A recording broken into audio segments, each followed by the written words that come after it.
মানুষগুলোর আজ কি হলো রে ভাই, কি যে হলো তাদের।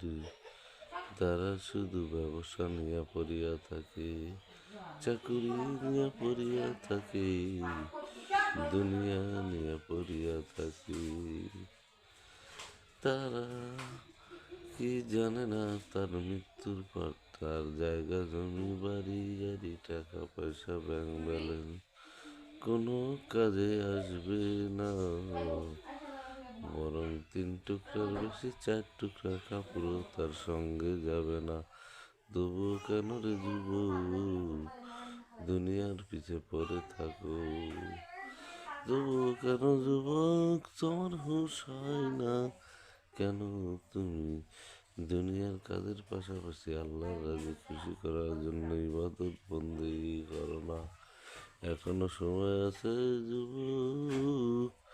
আজরাইল আলাইহিস সালাম তোমার সামনে আসার আগে নামাজ রোজা শুরু করে দাও আজ থেকে।